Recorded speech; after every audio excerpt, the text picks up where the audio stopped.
Hello दोस्तों, कैसे हो आप सभी।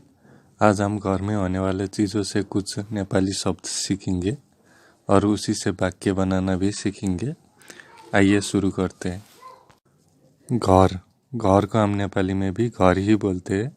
जैसे कि आपका घर बहुत बड़ा है, इसको हम नेपाली में तपाईको घर धेरै ठुलो छ कहते हैं।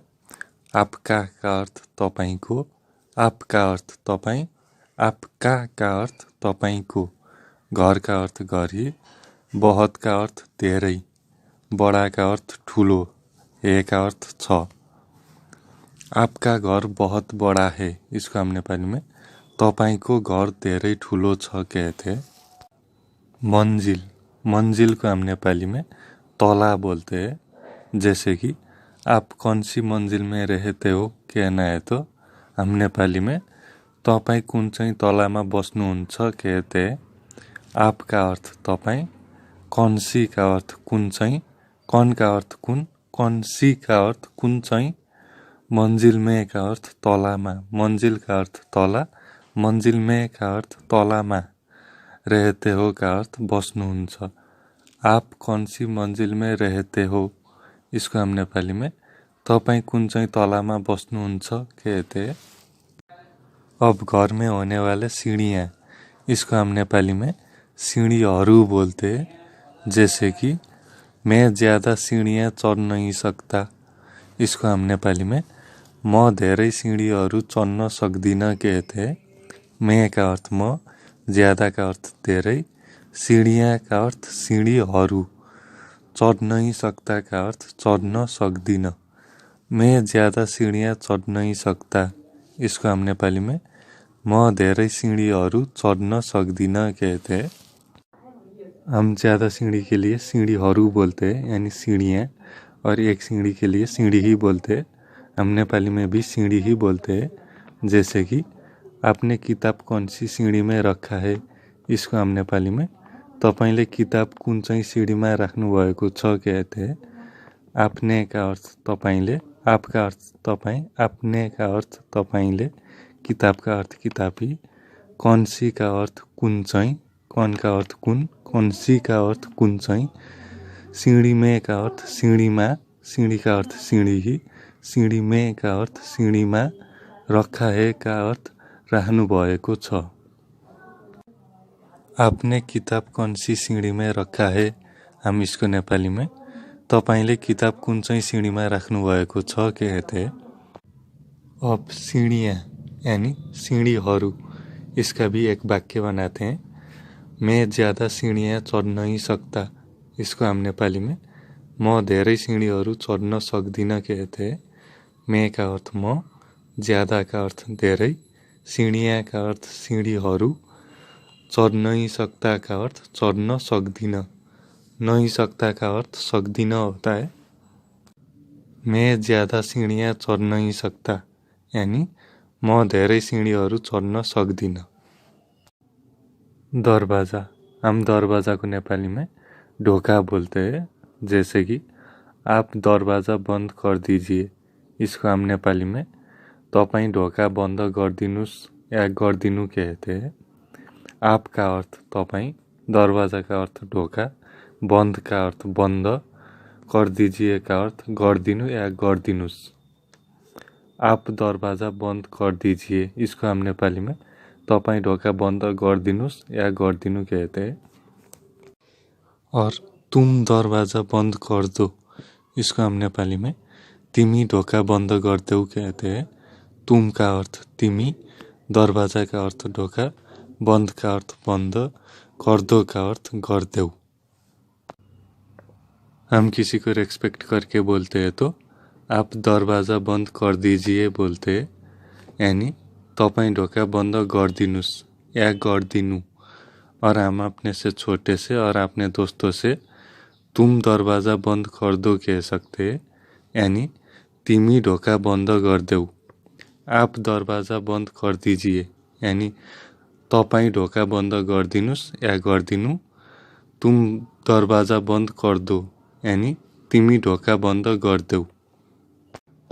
दीवार, दीवार को हम नेपाली में भित्ता बोलते हैं।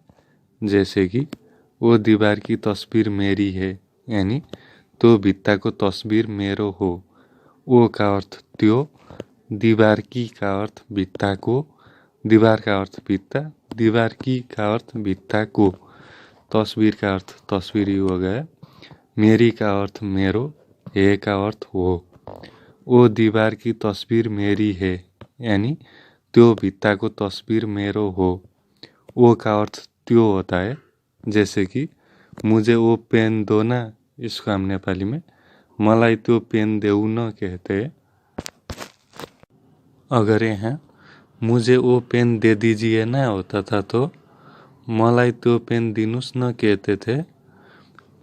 मुझे का अर्थ मलाई, वो का अर्थ त्यो, पेन का अर्थ पेन, दे दीजिए ना का अर्थ दिनुस् न, दे दीजिए का अर्थ दिनुस्, दे दीजिए ना का अर्थ दिनुस् न।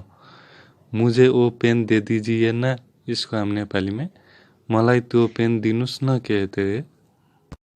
खिड़की, खिड़की को हम नेपाली में झ्याल बोलते हैं।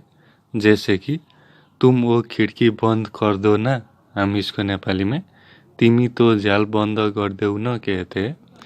तुम का अर्थ तिमी, वो का अर्थ त्यो, खिड़की का अर्थ झ्याल, बंद का अर्थ बंद, कर दो ना का अर्थ कर देऊ न, कर दो का अर्थ कर देऊ, कर दो ना का अर्थ कर देऊ न, ना का अर्थ न। तुम वो खिड़की बंद कर दो ना, यानी तिमी तो झ्याल बंद कर देऊ न। अगर यहाँ आप वो खिड़की बंद कर दीजिए ना होता था तो हम तपाईं तो झ्याल बंद कर दिनुस् न कहते थे। अब खिड़की पे लगाने वाला पर्दा, इस पर्दा को हम नेपाली में भी पर्दा ही कहते हैं। एक सेंटेंस बनाते हैं इससे भी, पर्दा लगा दो ना, इसको हम नेपाली में पर्दा लगाइदेऊ न कहते हैं। पर्दा का अर्थ पर्दा, लगा दो का अर्थ लगाइदेऊ, ना का अर्थ न। पर्दा लगा दो ना, यानी पर्दा लगाइदेऊ न। अगर यहाँ पर्दा लगा दीजिए ना होता था तो पर्दा लगाइदिनुस् न हो कहते थे। कमरा, कमरा को हम नेपाली में कोठा बोलते हैं। जैसे कि तुम्हारा कमरा बहुत साफ है, इसको हम नेपाली में तिम्रो कोठा धेरै सफा छ कहते हैं। तुम्हारा का अर्थ तिम्रो, कमरा का अर्थ कोठा, बहुत का अर्थ धेरै, साफ का अर्थ सफा, है का अर्थ छ। तुम्हारा कमरा बहुत साफ है, यानी तिम्रो कोठा धेरै सफा छ। अगर यहाँ आपका कमरा बहुत साफ है होता था तो तपाईंको कोठा धेरै सफा छ कहते थे। आपका का अर्थ तपाईंको, तुम्हारा का अर्थ तिम्रो। बिस्तर, बिस्तर को हम नेपाली में बिस्तारा कहते हैं। जैसे कि तुम्हारी कमरे में मेरे लिए बिस्तर है क्या, हम इसको नेपाली में तिम्रो कोठामा मेरो लागि बिस्तारा छ र कहते हैं। तुम्हारी का अर्थ तिम्रो, कमरे में का अर्थ कोठामा, कमरे का अर्थ कोठा, कमरे में का अर्थ कोठामा। मेरे लिए का अर्थ मेरो लागि, मेरे का अर्थ मेरो, मेरे लिए का अर्थ मेरो लागि। बिस्तर का अर्थ बिस्तारा, है क्या का अर्थ छ र। तुम्हारी कमरे में मेरे लिए बिस्तर है क्या, हम इसको नेपाली में तिम्रो कोठामा मेरो लागि बिस्तारा छ र कहते हैं। अगर यहाँ आपकी कमरे में मेरे लिए बिस्तर है क्या होता था तो तपाईंको कोठामा मेरो लागि बिस्तारा छ र कहते थे। तुम्हारी का अर्थ तिम्रो, आपकी का अर्थ तपाईंको। मेरे लिए को नेपाली में मेरो लागि कहते हैं। जैसे कि मेरे लिए क्या ल्याए हो, इसको हम नेपाली में मेरो लागि के ल्याउनु भएको छ कहते हैं। मेरे का अर्थ मेरो, लिए का अर्थ लागि, मेरे लिए का अर्थ मेरो लागि, क्या का अर्थ के, ल्याए हो का अर्थ ल्याउनु भएको छ। मेरे लिए क्या ल्याए हो, इसको हम नेपाली में मेरो लागि के ल्याउनु भएको छ कहते। हम बिस्तर में लगाते हैं चद्दर, उस चद्दर को हम नेपाली में तन्ना बोलते हैं। जैसे कि ये चद्दर कितने का है कहना है तो हम नेपाली में यो तन्ना कतिको हो कहते हैं। ये का अर्थ यो, चद्दर का अर्थ तन्ना, कितने का अर्थ कति को, कितने का अर्थ कति, कितने का अर्थ कति को, ये का अर्थ हो।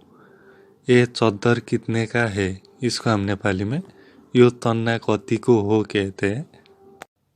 तकिया, तकिया को हम नेपाली में सिरानी बोलते हैं। जैसे कि मुझे तकिया चाहिए, इसको हम नेपाली में मलाई सिरानी चाहिन्छ कहते हैं। मुझे का अर्थ मलाई, तकिया का अर्थ सिरानी, चाहिए का अर्थ चाहिन्छ। मुझे तकिया चाहिए यानी मलाई सिरानी चाहिन्छ। और मुझे तकिया नहीं चाहिए कहना है तो हम मलाई सिरानी चाहिँदैन कहते हैं। मुझे का अर्थ मलाई, तकिया का अर्थ सिरानी, नहीं चाहिए का अर्थ चाहिँदैन। मुझे तकिया नहीं चाहिए यानी मलाई सिरानी चाहिँदैन। बहुत ज़्यादा शब्द बिल्कुल एक जैसे भी होते हैं दोस्तों, जैसे कि कुर्सी, सोफा, पंखा, तार, साबुन, लोटा, ये सभी शब्द हम हिंदी में और नेपाली में बिल्कुल एक ही जैसे कहते हैं। नेपाली सीखना बहुत ही आसान है, आप सीखते जाइए, मैं सिखाता जाता हूँ, ज़्यादा समय लगने वाला नहीं है दोस्तों। आज के लिए इतना ही करते हैं। आपको नेपाली सीखना है तो मेरे चैनल को सब्सक्राइब करिएगा, वीडियो को लाइक शेयर भी कर दीजिएगा। आज के लिए इतना ही हुआ दोस्तों। वीडियो देखने के लिए आपको धन्यवाद।